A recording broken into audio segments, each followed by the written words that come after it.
Dimples Romana, nag-react sa marriage ng kanyang best friend na si Bea Alonzo.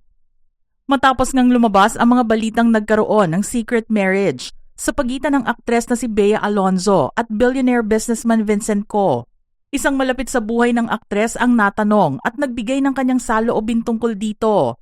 Nalaman sa aktres na si Dimples Romana ang reaksyon niya sa mga kumakalat na chismis sa di umano'y pagiging Mrs. Co ni Bea. Isang taus-pusong mensahe para sa kanyang matagal ng kaibigan na si Bea Alonzo ang narinig ng mga nagsidalo sa summer event ng TV5 at True FM's Red Hot Kapatid Summer sa San Juan, La Union noong Sabado. Sinabi ni Dimples na palagi siyang nandyan para sa kanyang kaibigan at ipagdiriwang nito ang kanyang kaligayahan sa kahit anong panahon ng kanyang buhay.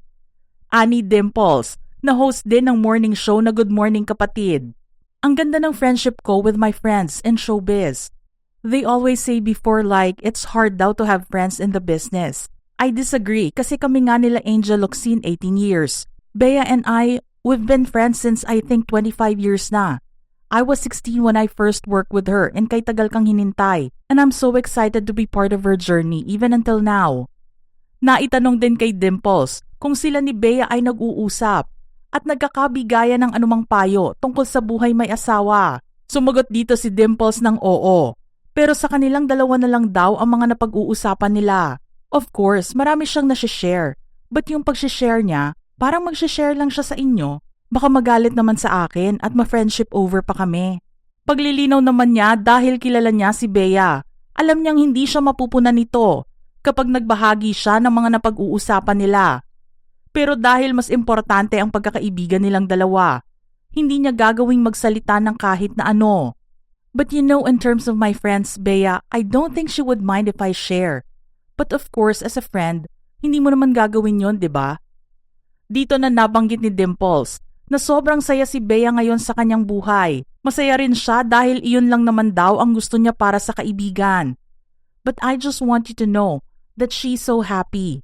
And I think yun lang naman ang gusto mo bilang friend. Para naman sa pagkakilala niya kay Vincent, mabait na tao ito at mahal din niya para sa kaibigan. I have met Vincent several times already.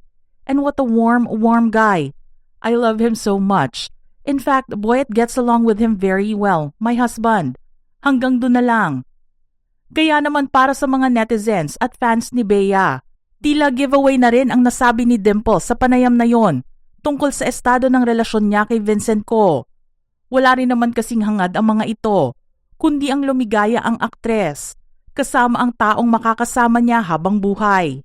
Mga ka-showbiz peeps, anong reaksyon niyo rito? Don't forget to type your comments below.